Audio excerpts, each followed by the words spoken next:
વહાલા દોસ્તો, વિડીયોને અંત સુધી જરૂર જોજો. જોઈને તમારા પણ રૂવાડા ઊભા થઈ જશે. મારા પિતાને લાગ્યું કે હું ગર્ભવતી છું. બદનામીના ડરથી મારા પિતાએ મારા લગ્ન નોકર સાથે કરાવી દીધા. હું નિર્દોષ હતી.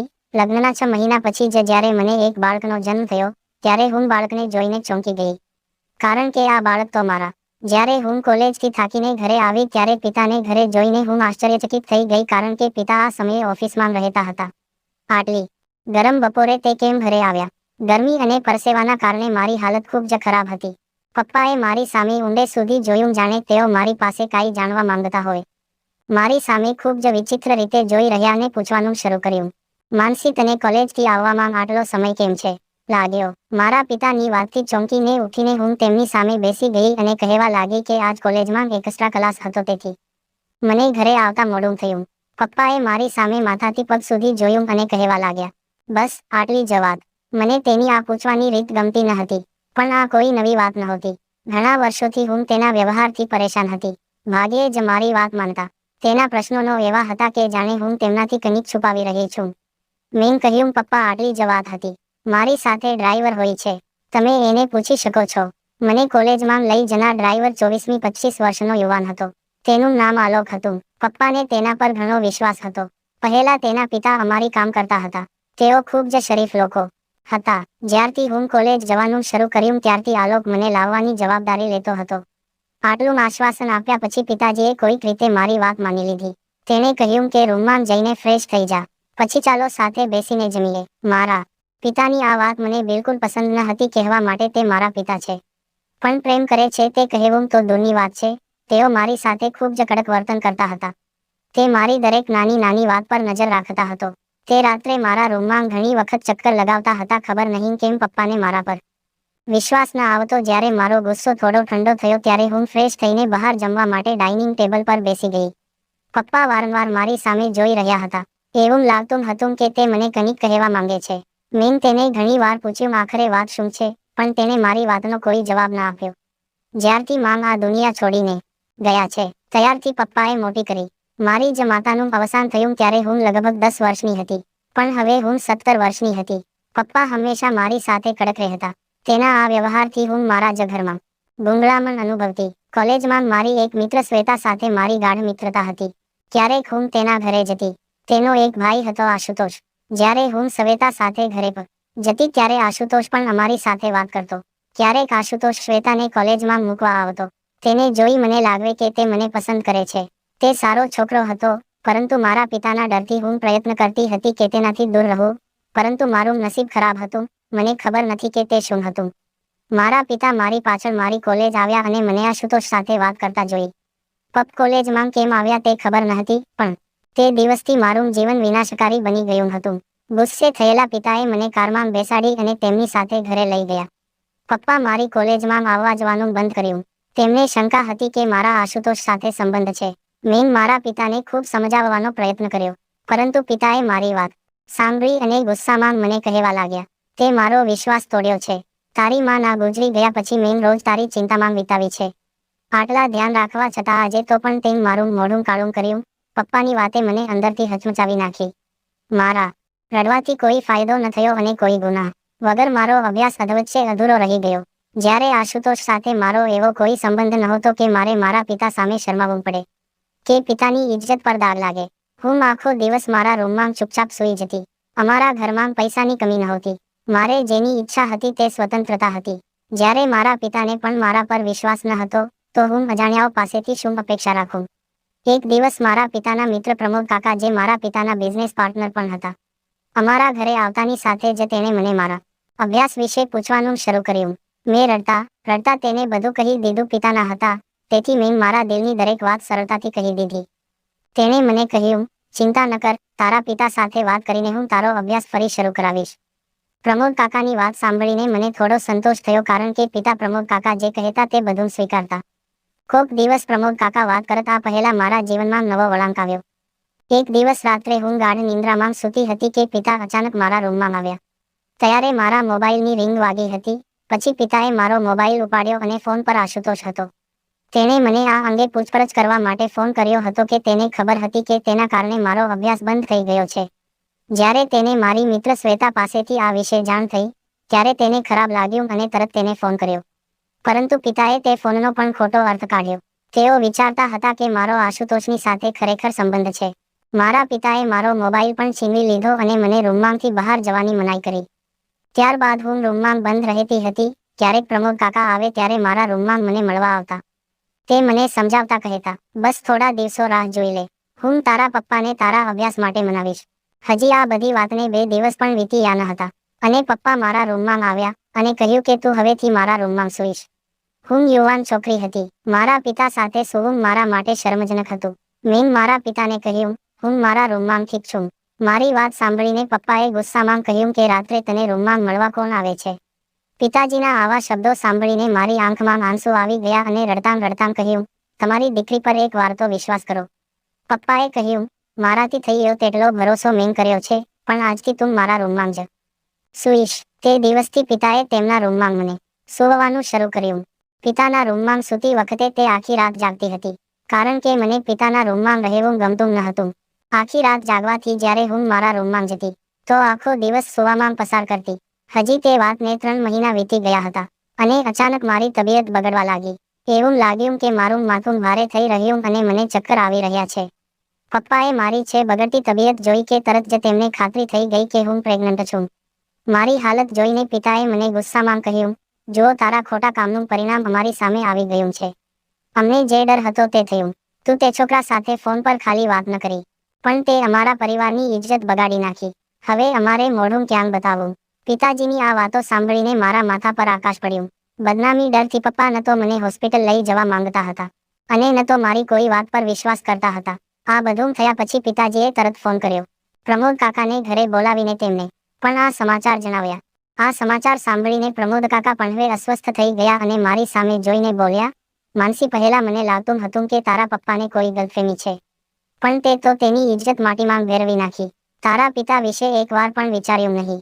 પ્રમોદ કાકાએ મારા પપ્પાને સલાહ આપી કે જો તને લાગે છે તારી દીકરીએ ખોટું કર્યું છે, તો રાત તેના લગ્ન કરાવી દે, જેથી આ બાળકને પિતાનું નામ મળી જાય અને આ વાત છુપાયેલી રહે અને તારી બદનામી ન થાય. પ્રમોદ કાકા આવું કરશે એવી મને અપેક્ષા નહોતી.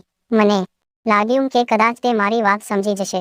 પપ્પા અને પ્રમોદ કાકા જ્યારે આ બધી વાતો કરતા હતા એટલે આલોકે બંને માટે ચા બનાવીને લાવ્યો. આલોકને તેની સામે જોઈને પપ્પાએ અચાનક તેને પૂછ્યું, માનસી સાથે લગ્ન કરીશ? મારા પિતા પાસેથી આ સાંભળીને હું ચોંકી ગઈ. મારા પિતા આ નોકર સાથે લગ્ન કેમ કરાવી શકે? મેં તો ગુનો નથી કર્યો અને હું ગર્ભવતી પણ નથી. આલોકે મારી સામે જોયું, ધીમેથી કહ્યું, સાહેબ, તમે કેવા પ્રકારની વાતો કરો છો? હું માનસી મેડમ છે, સાથે લગ્ન કેમ કરી શકું? પપ્પાએ આલોકને સમજાવ્યું કે જો તે માનસી સાથે લગ્ન કરશે તો તે તેની આખી જિંદગી બદલી નાખશે અને તેના માતા પિતાની તમામ જરૂરિયાતો પણ પૂરી કરશે.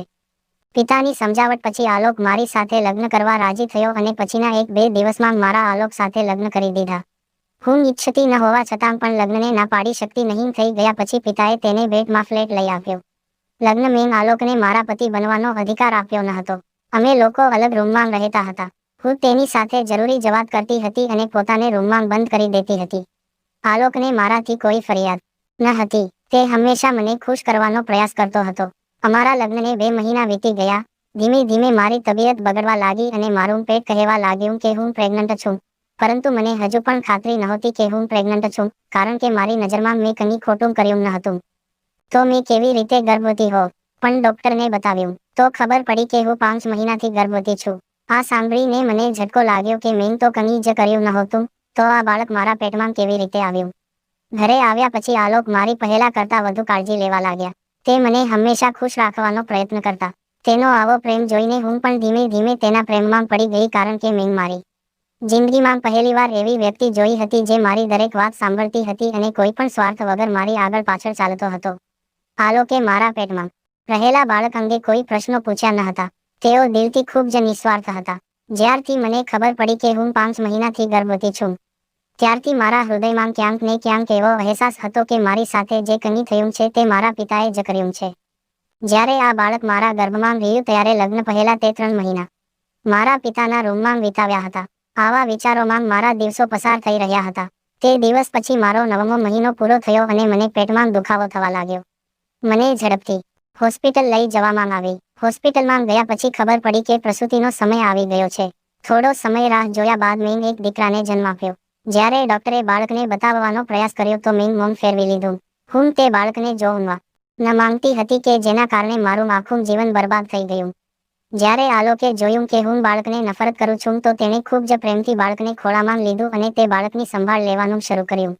હોસ્પિટલમાંથી ડિસ્ચાર્જ થયા બાદ અમે ઘરે આવ્યા. આલોક મારી અને મારા બાળકની દિલથી સંભાળ રાખતો હતો. તેને આવી રીતે જોઈને મેં ભારે આસ્થા સાથે પૂછ્યું, આલોક, તમે આટલા પ્રેમથી એક ગેરકાયદેસર બાળકને કેવી રીતે અપનાવો છો? અને તમને ખબર છે કે બાળક તમારું નથી? મારી વાત સાંભળી તે થોડીવાર ચૂપ રહ્યો અને પછી બોલવા લાગ્યો. માનસી, હું તમને ખૂબ પ્રેમ કરું છું. તમે આ બાળકને જન્મ આપ્યો છે. મને જેટલો તમારી સાથે પ્રેમ છે તેટલો આની સાથે પણ છે. મારા પ્રત્યેના તેમના પ્રેમની અભિવ્યક્તિ સાંભળીને હું સ્તબ્ધ થઈ ગઈ. બાળકને જન્મ થવા મહિનો થવાનો હતો, પરંતુ હજુ સુધી મેં બાળકને ખોળામાં લીધું ન હતું. આલોક જ તેની ધ્યાન રાખતો. હું મારા રૂમમાં બંધ થઈ નસીબ પર આંસુ વહાવતી હતી. હું મારા રૂમમાં રડતી હતી. ત્યારે આલોક મારી પાસે આવ્યો અને મારી સાથે વાત કરવા લાગ્યો. કહ્યું, માનસીજી, હું તમારું આ દુઃખ જોઈ શકતો નથી. શું તમે જાણવા માંગો છો કે આ કોનું બાળક છે? એમના મોઢેથી આ સાંભળીને મેં આશ્ચર્યથી કહ્યું, હું જાણવા માંગુ છું. મને જલ્દી કહો, આલોક બોલ્યો. હું તમને બધું કહીશ, પણ આ માટે તમારે મને એક વચન આપવું પડશે. મેં કહ્યું, શું વચન? તેને કહ્યું, આ સત્ય જાણ્યા પછી તમે આ વાત તમારા હૃદયમાં દફનાવી દેજો અને કોઈને કહેશો નહીં. જો કોઈને ખબર પડે આ કોનું બાળક છે તો આપના બાળકના ભવિષ્ય પર ખૂબ જ ખરાબ અસર થશે. અને આમાં આ નિર્દોષનો શું વાંક છે? મારે કોઈ પણ સંજોગોમાં સત્ય જાણવું હતું, તેથી મેં આલોકને વચન આપ્યું કે ઠીક છે, હું તમે કહેશો તેમ કરીશ. આલોકના મોઢે સત્ય જાણ્યા પછી મારા પગ નીચેથી જમીન સરકી ગઈ. આ બાળકના પિતા એ વ્યક્તિ હતા જેના પર હું મારા કરતાં વધારે વિશ્વાસ કરતી હતી. મારા બાળકના પિતા પ્રમોદ કાકા હતા અને મારા પિતાની મિલકત હડપ કરવા માટે પ્રમોદ કાકાએ મારી સાથે આ બધું કર્યું હતું. પ્રમોદ કાકા શરૂઆતથી જ મારા પિતાને મારા વતી કાન ભરતા હતા. એટલે મારા પિતાને મારા પર વિશ્વાસ ન હતો. આલોકે જણાવ્યું કે જ્યારે તે ઘરે આવ્યો ત્યારે આલોક સિવાય કોઈ નહોતું. કદાચ એ દિવસે મને માથામાં સખત દુખાવો થતો હતો. મેં આલોકને ચા બનાવવા કહ્યું. ત્યારે અચાનક પ્રમોદ આવ્યો અને આલોકને પૂછવા લાગ્યો કે ચા કોની માટે બનાવશ? જ્યારે તેને ખબર પડી કે આલોક મારા માટે ચા બનાવતો હતો, ત્યારે તેણે આલોકને કોઈ અગત્યના કામથી કોઈ બહાને બહાર મોકલ્યો અને કહ્યું, તું જા, હું માનસીને ચા પીવડાવીશ. જ્યારે આવ્યું કે એક દિવસ પ્રમોદ મારા માટે ચા લાવ્યો હતો. મને ખબર નહોતી કે મારા પિતા આલોકે મને આ વાત કહી તો મને યાદ સમાન હોવા છતાં મારી સાથે આવું કરશે. મેં ખચકાટ વગર તેના હાથમાંથી ચા લીધી અને ચા પીધી. મને ઊંઘ આવતી હતી, પણ ઊંઘ આવતી નહોતી. ઉલટાનું હું બેહોશ થઈ ગઈ. આલોકે કહ્યું કે ત્યારે તેને કંઈક થવાની શંકા હતી. તેથી જ હું કામ પતાવીને વહેલો ઘરે આવ્યો અને ત્યાં સુધીમાં પ્રમોદ કામ પતાવીને તમારો રૂમ છોડીને શર્ટના બટન બંધ કરીને પોતાના ઘરે ચાલ્યો ગયો. પછી મેં પ્રમોદ અને તમારા પિતાની વાત પર ધ્યાન આપવાનું શરૂ કર્યું. તે જ તમારા પિતાને તમારી વિશે કાન ભરતો હતો. હું તમને અને તમારા પિતાને બધી વાત કહી શકત, પણ મને ખબર હતી કે નોકરની વાત પર કોણ વિશ્વાસ કરશે. અને જ્યારે તમારા પિતા તમારી સાથે કડક વર્તન કરે ત્યારે મને બહુ ખરાબ લાગ્યું. માનસીજી, હું ભલે તમારા ઘરનો નોકર કે ડ્રાઈવર હતો, પણ તમારી સાથે આવું બનતું જોઈને મારું દિલ દુઃખમાં આવી જતું. એમ કહો કે તમારી તકલીફ જોઈને હું તમારા પ્રેમમાં પડી ગયો અને જ્યારે તમારા પપ્પાએ મને કહ્યું કે તું માનસી સાથે લગ્ન કરીશ, ત્યારે હું રાજી થઈ ગયો. કારણ કે મને પૂરો વિશ્વાસ હતો કે તમને અપનાવી લેવાની સાથે હું તમારા બાળકને પણ અપનાવી લઈશ, કારણ કે હું તમને મારા દિલથી ચાહું છું અને આ નિર્દોષનો શું વાંક છે જેને સજા મળે એટલે હું પણ આ બધી વાતો કહેતો હતો. ત્યારે ગાઢ નિંદ્રામાં સૂતેલા મારા પુત્રએ આંખ ખોલી અને રડવા લાગ્યો. આલોક જબરદસ્તી બાળકને મારા ખોળામાં બેસાડ્યો અને મારું હૃદય મમતા સાથે તડપ્યું અને મેં તેને ગળે લગાવી રડવા લાગી. મેં કહ્યું, આલોક, મેં તમને વચન આપ્યું હતું કે હું આ વાત કોઈને નહીં કહીશ. તે જ રીતે તમે મને વચન આપો કે તમે આ બધું મારા પપ્પાને કહેશો, જેથી તેમને પણ ખબર પડે કે જેણે તેમની દીકરી સાથે અન્યાય કર્યો તે કોણ છે. તે મારા પર શંકા કરે છે, પણ તેની દીકરી ખોટી નથી, પણ તેનો સૌથી નજીકનો મિત્ર ખોટો છે જેના પર તે પોતાના કરતાં વધારે વિશ્વાસ કરે છે. આલોક બોલ્યો, પણ તમારા પપ્પાએ આ વાત કોઈને કહી તો? એટલે મેં આલોકને કહ્યું, પપ્પા આ વાત કોઈને નહીં કહે. હું પિતાજીને સમજાવીશ. મારા માટે નહીં, પણ મારા બાળક માટે. હું તેમને એટલું જ કહેવા માંગુ છું કે તેઓ પણ સત્ય જાણે. આલોકે એ જ વખતે પપ્પાને ફોન કર્યો અને તેને બોલાવી સમગ્ર સત્ય કહ્યું. જ્યારે પિતાને આ વાતની જાણ થઈ ત્યારે તેઓ મારી સામે હાથ જોડીને રડવા લાગ્યા અને કહ્યું, મને માફ કરજે માનસી. મેં મારી દીકરી પર ભરોસો ન કરીને ખોટું કર્યું. જો આ બાળકની વાત ન હોત તો હું પ્રમોદને અત્યારે જ જેલમાં મોકલી દીધો હોત. તે જ દિવસે તે મને અને આલોકને પોતાની સાથે લઈ ગયો અને પ્રમોદ સાથેના તમામ સંબંધો તોડી નાખ્યા. અને મેં અને આલોકે વચન લીધું કે અમે અમારા બાળકોની વાત બીજા કરતાં વધુ સાંભળીશું.